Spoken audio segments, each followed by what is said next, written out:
नमस्कार छात्रों, मैं आपके लिए वीडियो लेके आया हूँ हिंदी व्याकरण से। इसमें है शब्द रचना, हिंदी व्याकरण में है शब्द रचना के तरफ से पर्यायवाची शब्द हैं इसमें। तो पर्यायवाची शब्द क्या होते हैं इसके बारे में बता रहा हूँ। जो शब्द अर्थ की दृष्टि से समान होते हैं उन्हें पर्यायवाची कहा जाता है। जैसे शब्द भले ही अलग हैं लेकिन अर्थ कैसे हैं उनके, एक ही चीज बता रहे हैं, जैसे जल है तो जल के बारे में बता रहा है, पर्यायवाची कहा जाता है। जैसे जल के पर्यायवाची शब्द अलग अलग हैं लेकिन ये सब क्या है, जल के ही पर्यायवाची हैं। वाची हैं पेय, पानी, नीर, तोय आदि। ऐसे ये कह रहे हैं वाक्यों में, इसमें ऐसे ही और क्या है, वाक्यों में उनका प्रयोग संदर्भानुसार इनके अर्थ के औचित्य पर निर्भर करता है। अन्यथा अर्थ का अनर्थ हो जाता है। जो वाक्य है उसका जो है किस तरह से प्रयोग करना है, यदि उसका उन शब्दों का गलत प्रयोग कर दिया तो क्या होगा, उसका अर्थ का अनर्थ हो जाता है, अनर्थ हो जाता है। जैसे पंकज लोचन, राम को देखकर सीता जी मंत्रमुग्ध हो गईं। तो यहाँ पर ये दिया है पंकज लोचन, तो इसमें कह रहे हैं इस वाक्य में पंकज शब्द कमल का पर्यायवाची है। जो पंकज शब्द है बच्चों वो काय का पर्यायवाची है, ये कमल के लिए कहा गया है। पंकज कमल का पर्यायवाची है, परंतु यहाँ इसका औचित्य सही नहीं है। इसका जो अर्थ है औचित्य है, माने अर्थ तो सही है जो है, परंतु इसका क्या यहाँ पर प्रयोग नहीं होना था, औचित्य सही नहीं है। क्योंकि पंकज का वास्तविक अर्थ पंख कीचड़ से उत्पन्न होता है।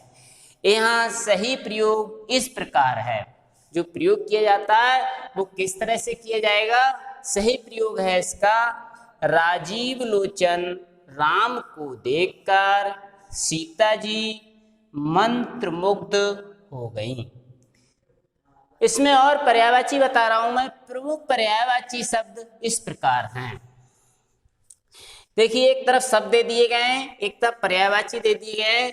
तो आग के बारे में लिखना है तो आग के पर्यायवाची शब्द हैं, होते तो बहुत हैं, कुछ मैंने पर्यायवाची शब्द लिखे हैं। अग्नि, अनल, पावक, ज्वाला, हुताशन आदि। ऐसे इसमें दिया है आभूषण के बारे में दिया है। आभूषण के पर्यायवाची कौन कौन से होते हैं, तो आभूषण के बारे में बता रहा हूं मैं। गहना आभूषण के लिए कहा जाता है। भूषण, अलंकार, जेवर। ऐसे इसमें दिया है आकाश में क्या होता है, आकाश को क्या नाम से जानते हैं, आकाश को गगन के नाम से जाना जाता है, नभ के नाम से जाना जाता है, व्योम के नाम से जाना जाता है, अंबर, आसमान। ऐसे अतिथि कोई होता है जो आता है, अतिथि का अर्थ होता है बिना तिथि के जो आता है उसे क्या कहते हैं, अतिथि कहते हैं, यानी कि उसे मेहमान कहते हैं। ठीक है, तो अतिथि को अभ्यागत, मेहमान, पाहुना, आगंतुक, इन नामों से उसे मेहमान को यानी कि अतिथि को जाना जाता है। ऐसे इसमें क्या है, अमृत के पर्यायवाची हैं। अमृत में क्या है, अमृत किस नाम से जाना जाता है, सुधा, अमी, पीयूष, सोम। ऐसे असुर हैं, असुर को किस नाम से जाना जाता है, असुर, दानव, धनुज, दैत्य, राक्षस आदि नामों से इसे जाना जाता है। बाप को क्या कहते हैं, और भी बाप कहते हैं जैसे जनक, तात। घोड़ा क्या होता है, घोड़ा अश्व, हंस, वाज, तुरंग। मित्र होता है, मित्र को हम क्या क्या कह सकते हैं, किन किन नामों से जाना जाता है मित्र को हम कहते हैं दोस्त, सखा, सहचर, मीत। अनेक नामों से इन्हें जाना जाता है। और भी पर्यायवाची शब्द हैं, वे इस तरह से हैं, जैसे शब्द दे दिए गए, जैसे पत्नी है, पत्नी का दे दिया गया, एक तरफ शब्द लिख दिए गए शब्द, एक तरफ पर्यायवाची शब्द, ठीक है, शब्द पर्यायवाची। हमने शब्द लिखा पत्नी। पत्नी क्या कहते हैं? पत्नी किसके नाम से जाना जाता है? पत्नी कहते हैं उहार्या गृहिणी, उहार्या गृहिणी, गृहिणी। और किस नाम से जानते हैं? घर वाली, सधर्मिणी, घर वाली, सहधर्मिणी,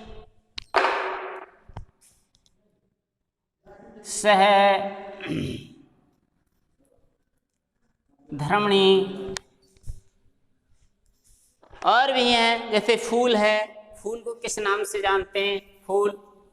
फूल के पर्यायवाची क्या है? फूल है, पुष्प, सुमन,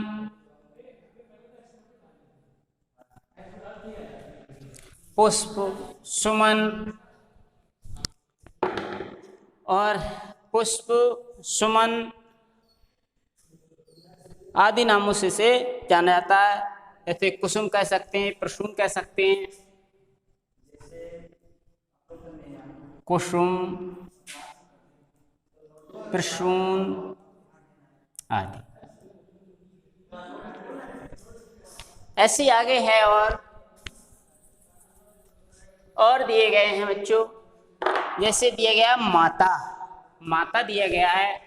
माता का पर्यायवाची क्या, माता के पर्यायवाची क्या क्या है? माता, माता को क्या कहते हैं? माँ। जननी, माँ जननी। और क्या कहते हैं माँ को? माँ जननी। और जाया अम्बा, जाया अम्बा आदि पर्यायवाची हैं बच्चों। तो कुछ मैंने आपको पर्यायवाची बता दिए हैं, इन्हें लिख लेना, अच्छी तरह से याद कर लेना, क्योंकि ये बोर्ड परीक्षा में कुछ पर्यायवाची पूछे जाते हैं, इसलिए इन्हें सही से कंठस्थ करना है। धन्यवाद।